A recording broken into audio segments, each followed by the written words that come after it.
In the last part, we talked about Hitler's relationship with Ernst Schmidt, which was the guy Hitler was caught sleeping with by his fellow soldiers that was explained in the Mend Protocol. We talked about Hitler's private life and the probable gay relationships he had with Rudolf Hess, Emil Maurice, and Julius Schwab, and the very gay time they spent together in the Landsberg prison. Also, how Hitler's relationships with women, like his niece, Geli, Magna Quaint, Leni Riefenstahl, were less like relationships and more like sexual camouflage to try to tone down the suspicions he was getting from his allies and enemies that he was gay. And finally, how we covered Otto von Lossau's blackmail, which contained police records of Hitler sleeping with two young men after manipulating them to come back to his apartment. Now, we're gonna cover why Hitler cracked down on homosexuals even though he himself was one, and all of the wild events that centered around one man, who caused great stress for Hitler, Ernst Röhm.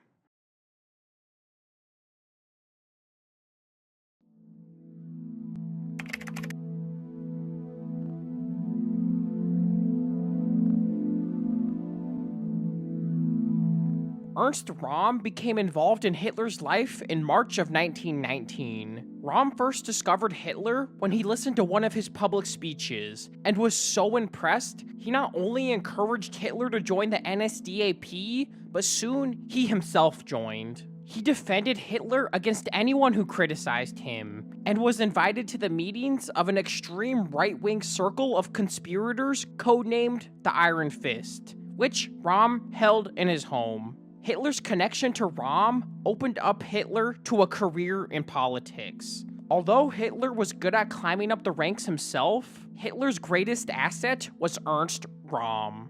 Röhm was a captain by the end of World War I. After Germany lost the war, it was turned into a democracy, and Röhm was determined to undo this. It's highly likely that Röhm had a homosexual relationship with Ritter von Epp, a commander in the war, and most people around him, including Hitler, knew Röhm was gay by 1920. It's possible that this info was used as blackmail to make sure Röhm helped him, but Röhm seemed to want to help him anyway, since he was the most promising candidate in the German Workers' Party. And if Hitler was blackmailing Röhm, it wouldn't work for long, since Röhm eventually became very blunt about his attraction to big manly men.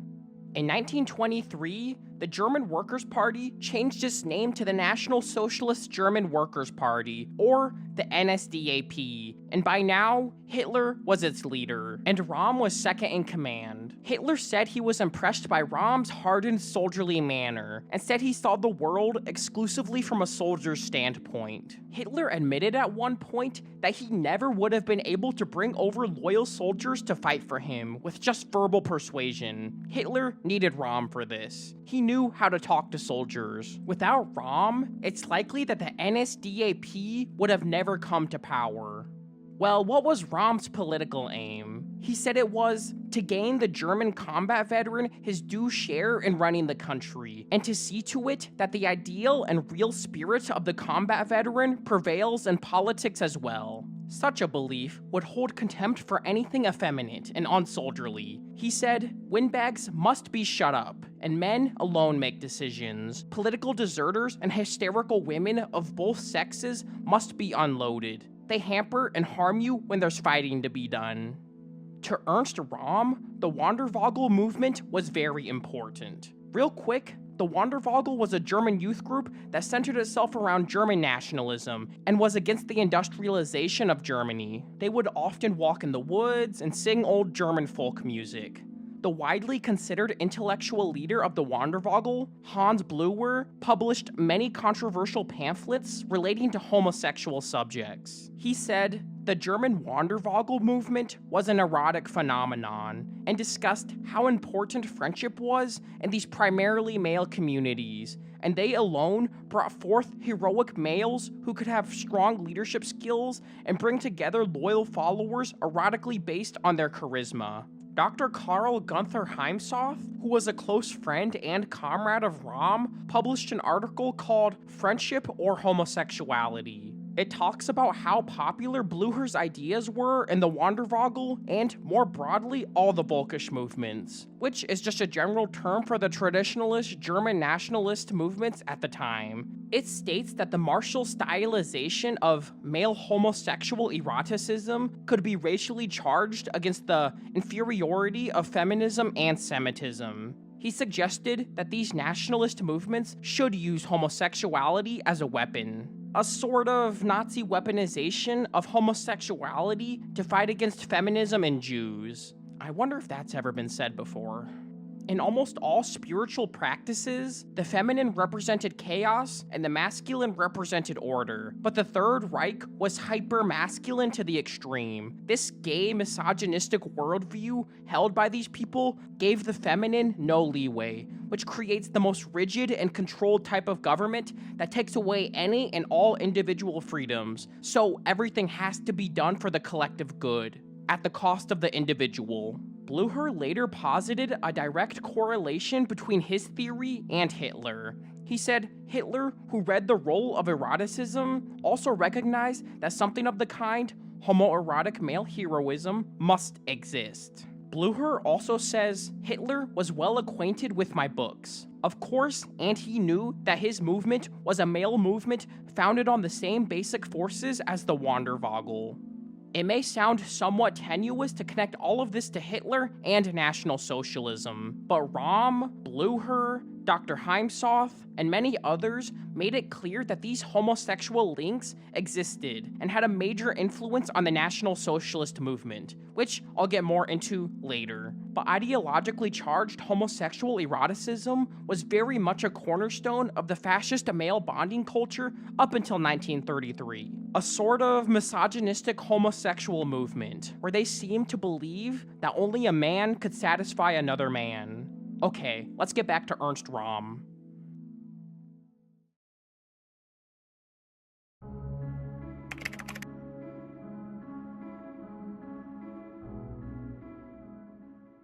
It's 100% confirmed that Röhm was gay. It was public knowledge by now. Röhm had many similar inclinations as Hitler did. He was very artistically inclined and loved music, especially Wagner's music. He was also a very well-spoken and powerful orator, and in private, he was very good at expressing himself. For instance, when he wrote to his sweetheart, an art student named Martin Schatzel. The most explicit way Röhm told us how he dealt with his homosexual impulses was written in an article called National Socialism and Inversion. We're not sure who it was written by, but it's widely assumed it was Röhm. And if he didn't write it, he's the one who instigated its writing. You could sense a lot of Blücher's ideas in it. The author said that it was not just a personal view, but the opinion that prevails all the way up to the Führer. The article said that homosexual relationships were more than just sex, and he stresses the importance of how someone's private life was nobody's business, and that the homoerotic impulses can be safely sublimated into other things, and not to make a big deal about being gay. The main takeaway the author was trying to get at was, as long as one fulfills their duty as a soldier and comrade, they should be able to do what they want in private. Röhm was proud of his homosexuality. He said it himself. He frequented male prostitutes, which is probably how he got gonorrhea 3 times, as he admitted. He had relationships with women, but he never got anything out of them, and eventually said he detested women altogether. But he did say he was still devoted to his mother and sister, though. There are actually sources that point to Röhm and Hitler having sexual relations. For example, there is an entry in a diary of an unnamed Reichswehr general who claimed this, but we'll probably never know for sure if they did. Some theories say that Hitler learned from Röhm how to sublimate his gay impulses into the self-assured erotic male hero that Blücher talks about. When Ernst Röhm first joined the party, he decided to subsist on odd jobs at first, like working at a company that made track laying machinery. While doing these jobs, he was still very much involved in politics. In 1928, he published A Traitor's Story, which many National Socialists put right up there with Mein Kampf as integral party reading material. In 1930, Hitler invited him to become the chief of the SA, which was the original paramilitary wing of the National Socialist Party during the 20s. Röhm took his post on January 5th, 1931, and gained a tremendous amount of political power within a few years. Hitler was having trouble controlling the SA. They didn't like his strategy of getting in power through legal methods. Boring stuff like voting and campaigning weren't these soldiers' forte. In 1930, the commander of the Berlin SA, Walter Steens, openly rebelled against the party's Munich leadership. This led to an incident where the SA soldiers occupied the party headquarters in Berlin. Hitler hurried over there and succeeded in getting the situation under control, but the political damage was quite large. Hitler still needed to win over the old elites of Germany, and this rebellion looked really bad to them, so he had to make sure this never happened again. So he contacted Röhm. Röhm knew how to speak to soldiers. He quelled their revolutionary LARP and was able to make the SA presentable to the traditional elites. But by reinstating Röhm, he knew he was taking a big political risk. Röhm was quite frank about his homosexuality and was vulnerable to attacks from the inside and out. Hitler was requested to make a public statement about this. He tried to protect himself and Röhm, and it wasn't very successful.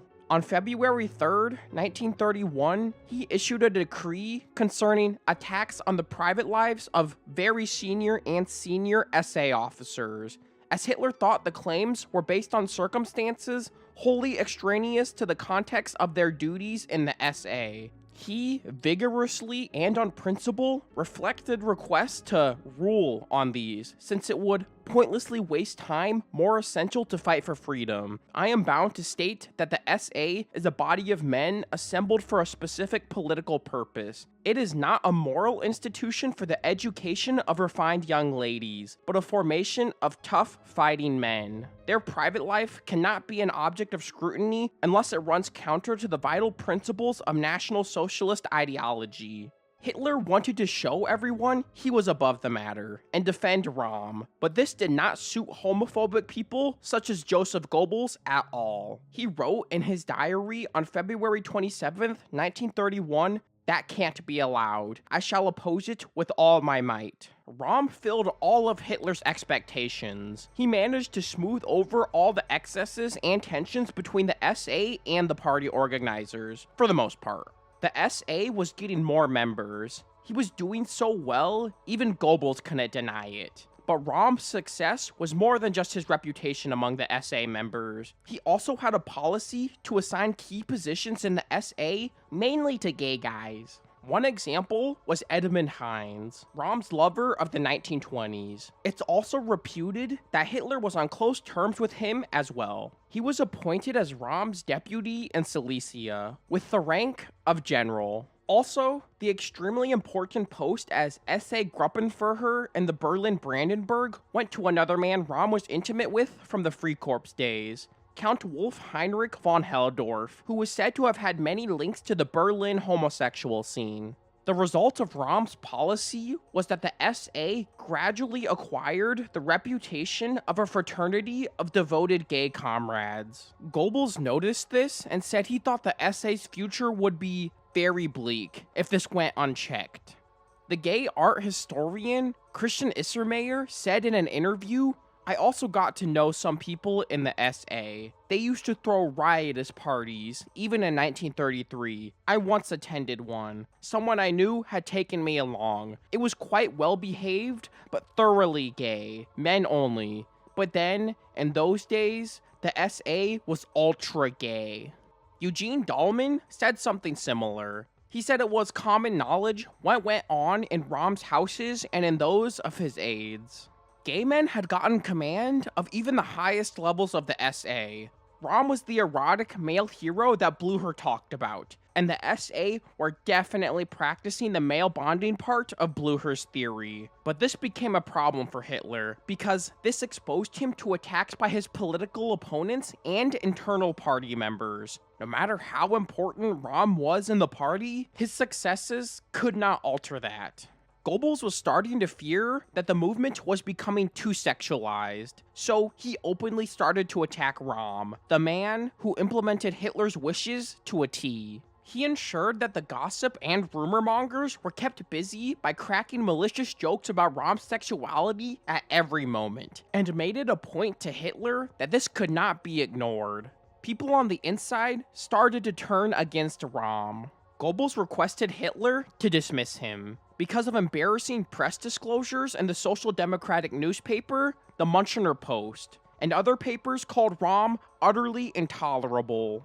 Another man, named Paul Scholz, who was the acting SA Commander East, teamed up with Goebbels. At first, they called Hitler to a hotel to talk about this, and Hitler was dismissive about the subject, but Scholz didn't give up.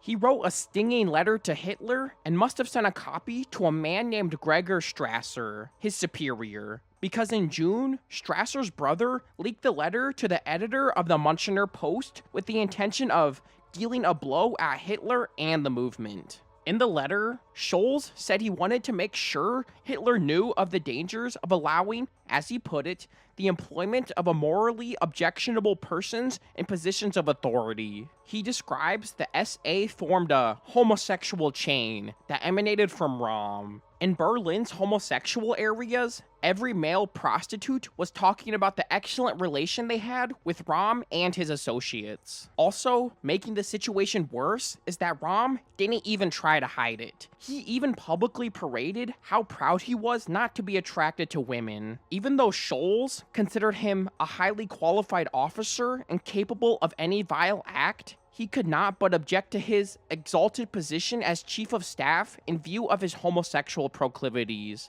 The letter also said that Hitler should not overlook it. Things have now reached the stage where rumors are being spread in Marxist quarters that you, yourself, my most esteemed Führer, are also a homosexual. Widespread incomprehension reigns among the intelligentsia as well that there are far more homosexually inclined officers in the Braunes Haus. The publication was a minor disaster for Hitler's party. The majority of party members had no real interest in reprimanding Röhm or other officers related to this, because they said it was a waste of time. The party published some half-hearted and, frankly, pretty bad rebuttals denying how many homosexuals worked in the National Socialist Party. Hitler preferred to keep quiet about this, as he did in 1928 and 1929. But this time, it wasn't working. The Münchener Post kept publishing articles related to homosexuality in the National Socialist Party, as they got more information from insiders. The Münchener published a man named Dr. Meyer, who was a close friend of Röhm, who said he was going to expose his knowledge of all the gay activities that went on in the SA. However, he got Jeffrey Epstein, so he wasn't able to testify.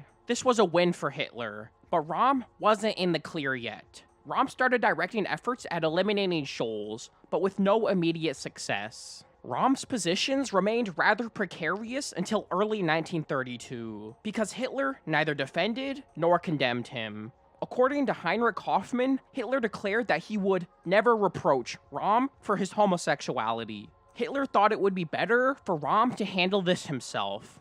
Was Hitler perhaps gauging what the reaction would be if a high-ranking member of the Nazi Party came out as gay without endangering himself?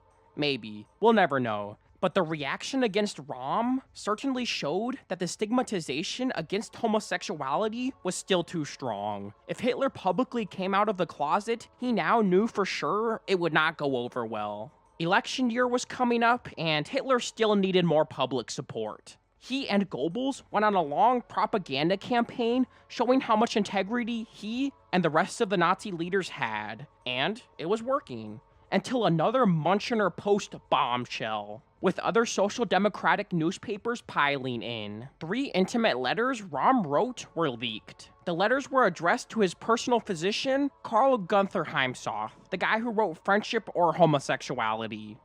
The letters appeared in newspapers and were eventually reprinted as pamphlets. Their authenticity was beyond doubt, as Röhm himself acknowledged. The publisher of the pamphlet was a World War I naval officer named Helmuth Klotz. He was actually one of the joint founders of the SA, and was well connected in the party. He used to be part of the Volkisch right-wing movements, but over the years, his tune changed, and he became a member of the Social Democratic Party of Germany. His publication of Röhm's letters had been preceded in February 1932 by another pamphlet, translated as "We Shape the Future by Means of Our Relationships Core." In this, Klotz meticulously researched a list of SA commanders who were gay, which there were a lot of, to expose the moral hypocrisy of the National Socialists. The two pamphlets, which the Social Democratic Party used as propaganda, had a combined circulation of 300,000 copies. Röhm and many others were now way more exposed to the public. But regardless, Hitler still won the election and took office in 1933, and Klotz was driven into exile and fled to Paris. But how did Klotz even get access to these letters? Well, after the Germans occupied France in 1940, Klotz was captured, and they tortured him for information. They found out a man named Rudolf Diels collected the incriminating evidence, as he was under direct orders from Hitler himself to collect the letters. Hitler must have found common ground with the people who were attacking Röhm. He probably did this, 1, to gain more control over Röhm, and 2, to ensure himself against similar attacks. Since rumors were starting to spread that Hitler himself was gay, and people like Albert Grzinski, the Berlin police chief, believed this rumor was authentic. For point 1, I believe this because the former head of the SA, Franz Pfeffer von Salomon, said that Hitler did not appoint Röhm in spite of his proclivity, but probably because of it as well. He later said that Hitler preferred key posts to be occupied with men with a weak point or flaw, so he could apply the emergency brakes whenever he deemed it necessary. This was pretty much how Hitler kept the whole SA in check. This kept them totally dependent on him. They had to subject to him, out of fear of him pressing that emergency brake. Röhm admitted to Kurt Luedecke that his vulnerability had delivered me into Hitler's hands, which meant he lost all independence, and now he said, "I stick to my job, following him blindly, loyal to the utmost. There's nothing else left me." And to address point 2, which was Hitler trying to ensure himself against rumors that he himself was gay, since the rumors of Hitler being gay fired up again after Scholz's letter. For this reason, senior party functionaries like Konstantin Hierl suggested he should dismiss Röhm rather than fall prey to developments himself. Our opponents are far from primarily interested in Röhm himself, but in hitting the movement in a fatally sensitive spot. And, above all, in casting a stain upon you personally. And that is what we all find the hardest thing to bear. There were people within the party who even planned to murder Röhm and everyone else involved in his personal circle. Hitler separated himself from the affair by threatening Röhm instead of dismissing him. Röhm's opponents wanted to bring him down, but Hitler wanted to hold on to him for now. Although Hitler took part in Röhm's character assassination, he still wanted to keep him in his post. It would show how loyal Hitler was to his followers, and that he wouldn't just throw you to the dogs if you came under public scrutiny. Even if he did partake in the show, he would not fire him. On April 6, 1932, shortly before the election, he publicly declared, "Lieutenant Colonel Röhm remains my chief of staff. Now and after the election, nothing can alter this. Not even the dirtiest and most disgusting smear campaign, which does not shrink from misrepresentation, contraventions of the law, and malfeasance." This may sound noble, but don't forget, Hitler's the one who ordered Diehl to give the revealing letter to Klotz. It seems like party members were not living up to their nationalist socialist principles, which you think would damage their reputation. But Hitler's popularity only increased during the Röhm scandal. But why? Well, on an emotional level, those on the political left fought against Hitler by almost exclusively campaigning against Röhm and associates. Which is also how Hitler was able to tone down the rumors that he himself was gay, since Röhm was taking most of the brunt. They clung to the documents that were handed to them, hoping this evidence would destroy their enemies, but they failed to see that Hitler was baiting them. The kind of evidence they had was something that most political enemies only dream of. But while they were focused on Röhm, Hitler continually posed himself as a national messiah far removed from such a petty squabble. And soon, the Social Democrats were alone in the attack against Röhm. The Voorwaarts, another social democratic newspaper, wrote, "One might suppose that this opinion, indignation at the SA's sexual proclivity, is common property in political circles, but neither the parties of the right, nor, above all, the Protestant clergymen who beat the drum for Hitler take any offense to homosexuality." So the smear campaign against Röhm totally fell flat, and overall made it look like Hitler was standing up for his fellow soldier, regardless of what the newspaper said about his personal life. These events also took the pressure off Hitler. This was very close to the time Hans Mend threatened him. Rumors about Hitler being gay were coming in from all sides, so the Röhm scandal helped take much of the attention off Hitler and protect his personal life.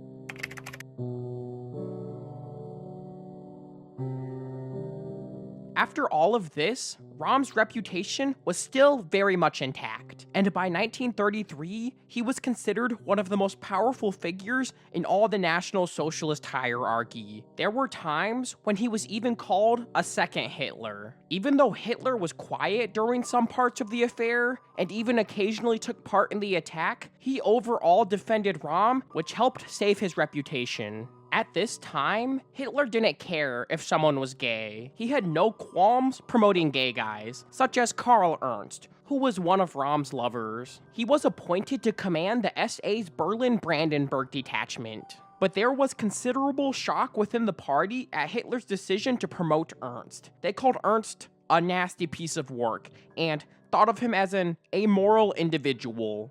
But it became clear to everyone that Hitler would nip any renewed opposition to his Röhm policy in the bud real quick. Gay men within the party suddenly had no fear to publicly talk about it. It is reported that Hitler told Hermann Röschning at the Reich Chancellery in the summer of 1933, "I won't spoil any of my men's fun. If I demand the utmost of them, I must also leave them free to let off steam as they want, not as churchy old women think fit. I take no interest in their private lives, just as I won't stand for people prying into my own." So the homosexual circle that centered on Röhm continued. It was described by the Reichsbank president, Haselmar Schacht, that homosexuality was not only socially acceptable, but a political power factor. So why in a few months' time were Röhm and his associates overthrown? As Hans Stangl wrote in an unpublished passage, Karl Ernst, another homosexual SA officer, hinted in the 1930s that a few words would have sufficed to silence Hitler had he complained about Röhm's behavior. This is probably true based on Röhm's behavior after the first round of accusations against him blew over. This seemed to embolden him, and he seemed to abandon his unwavering loyalty to Hitler and decided to pursue his own policies. As early as April 1931, Röhm instructed the agent George Bell to build up an intelligence service in the SA, and also to fend off attacks of his personal character. He was trying to find a way to discourage people on the inside of the NSDAP who wanted to exploit Röhm's predicament. He accomplished this by digging up dirt on others. He wanted as much blackmail as possible. But after Röhm's letters were published, he changed his tactics. Röhm now came to terms with opposition forces. A meeting was arranged with a former Reichswehr comrade of Röhm, a one-time intelligence officer named Karl Mayer, who was now part of the Social Democratic Party. They tried to figure out who really started the attacks on Röhm. Mayer was okay with this arrangement because he and Röhm knew many secrets about Hitler's early days in Munich, especially from 1919 to 1920. They agreed to keep the contents of the meeting confidential. And soon after, they had a separate meeting with Hitler. We don't have details, but he wanted Hitler to know that they had dirt on him. He was trying to intimidate him. Mayer seemed to believe that Röhm knew that Hitler was behind the letter leaks, so it makes sense why he had all of this prepared. Röhm wasn't finished yet. He started looking for more people to help put pressure on Hitler. Röhm found help from an individual named Kurt von Schleicher. His cooperation with Röhm may have something to do with Schleicher himself, who was rumored to be abnormally inclined. Being a Reichswehr minister, Schleicher not only had access to Hitler's military records, but possessed an efficient secret organization called the Abwehr. Them both potentially possessing explosive information is documented by a reliable source. According to Brudau and Hitler Ross, Schleicher privately intimated that Röhm had informed him of certain matters, and that those matters were of such a nature that their publication could inflict severe political damage on Hitler. Fritz Gunther von Tersky overheard an altercation between Hitler at the outer office at the Reich Chancellery in early 1934. It went like this. It was clear that a very heated argument was in progress in Hitler's room. After a short while, I said to Bruckner, Hitler's aide-de-camp, "Who's in there? For God's sake, are they killing each other?" To which Bruckner replied, "Röhm's in there. He's trying hard to talk to the old man," he always called Hitler that, into going to the Reich president and forcing him to grant requests. So, I waited. The door was relatively thin, and one could catch isolated, particularly Lloyd scraps of conversation indeed. Whole sentences. Again and again, I hear, "I can't do that. You're asking the impossible of me." But I learned from the Reich President's Palace a few days later that Hitler had, in fact, submitted Röhm's request to Hindenburg, but had me with a very curt and brusque refusal.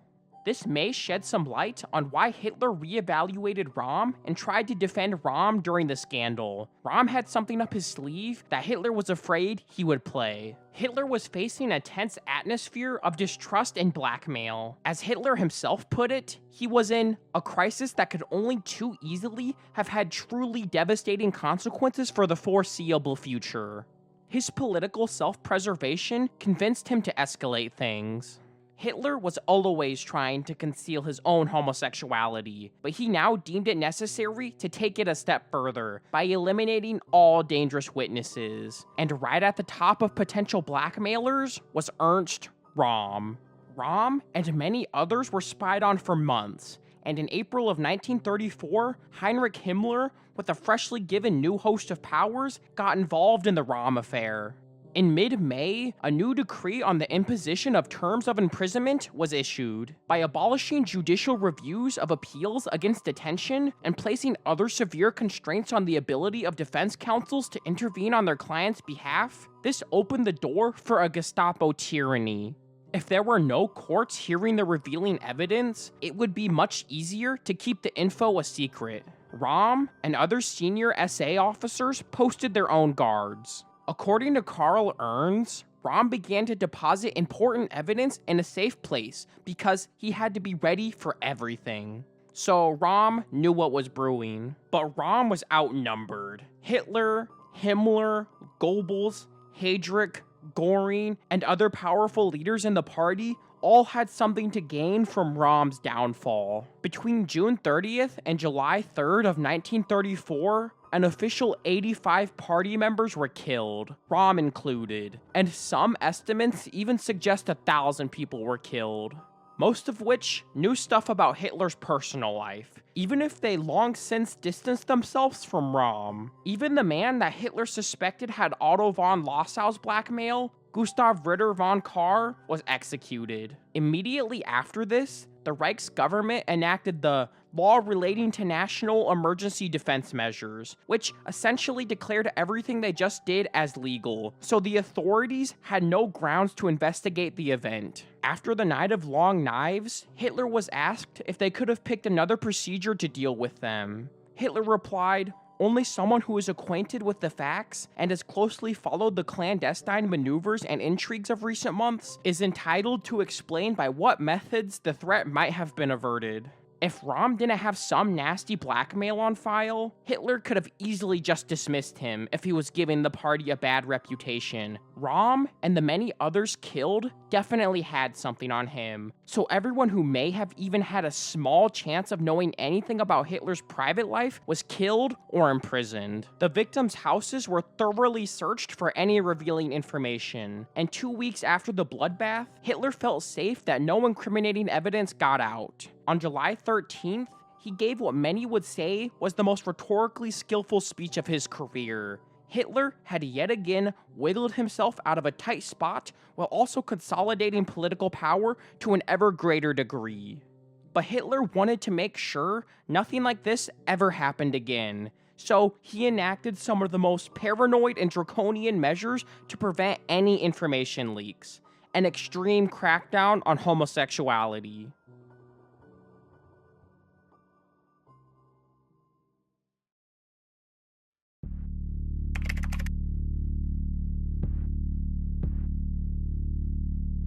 Although Hitler managed to scare away his remaining enemies after the massive purge, outside media sources were harder to control. For example, the Paris-based communist Deutsche Volkszeitung said that Hitler had eliminated initiates who had become dangerous, initiates who were privy not least to the private life of the Führer, who is himself a homosexual. Otto Strasser, who was disgusted at the hypocrisy of Hitler's recent actions, published a list of people who he knew were gay but were exempt from the purges. People like Rudolf Hess, Karl Kaufmann, Wilhelm Brucker, one of Hitler's aides, and several others. The list contained a postscript on how he knew this information. He said he got the information from people like Röhm and Gregor Strasser, both of whom were already dead. But he also got it from Dr. Frick, General von Heinemann, Major Butch, the current chairman of Ulsla, and many other credible sources. But thanks to the incredibly brutal press censorship, this info only found its way to a few foreign newspapers, and Hitler just dismissed it as protest after the Röhm operation. But it still bothered him. In a July 11th, 1934 interview in the New York Herald Tribune, Hitler said it was a misfortune for us all that wild and unfounded rumors about us are being constantly disseminated in America and other countries. Above all, it made him feel uneasy that he could never be sure what his own people were saying about his homosexuality, so he took further precautionary measures. About a year before the Röhm murders, the Malicious Practices Act was passed, and he took full advantage of this law. It punished remarks that might seriously prejudice the welfare of the Reich or the reputation of the Reich government or that of the NSDAP or its organization. The same went for remarks about leading members of the government or the NSDAP that are openly malicious, inflammatory, or indicative of base sentiments, and for the countering of malicious attacks on the government of national revolution. Prosecution was made dependent on Adolf Hitler, so he could do whatever he wanted in these cases. He had to protect his image as the supreme leader of Germany by stifling the widespread rumor that he was a homosexual. To the best of our knowledge, most of the remarks the court had to deal with were related to Hitler's homosexuality, so even the strict control of the press didn't stop the rumors. For example, a gay engineer who was a member of the National Socialist Party got 2 years in prison for saying, "Look at our Führer, he also pleasures himself with gentlemen." This is just one of many cases. The zero-tolerance policy towards these remarks shows how much these accusations bothered him. Even Hans-Walter Ost, who was a member of the Reich press chamber, got in trouble. He told an informant that the Führer keeps a young girl named Everil, i.e. Eva Braun, on the Obersalzberg. The Führer keeps this girl solely for the purpose of concealing his homosexuality from those around him. Saying this got him a 2-year prison sentence. But from 1943 onwards, remarks about Hitler's homosexuality were punishable by death. But back to 1934. Hitler instructed the SS to keep a register of all homosexual misdemeanors throughout the country, and a department should be established just for this. Hitler's interest in illuminating every corner of the homosexual scene in Germany shows how uneasy he still felt after destroying Röhm and his associates. He wanted to get a grip on this problem, so it could never threaten his power again. A few months after the Malicious Practices Act was enacted, the mere suspicion of what they called indecent acts was enough to arrest someone. This opened the door to arbitrary police procedures on the still thriving homosexual subcultures, which, up until this point, Hitler never really cared about suppressing. During the later half of the 1930s, a massive campaign against homosexuals was launched. They were threatened with torture, detention in concentration camps, and even death. They were registered throughout the Reich, similar to the Jewish population,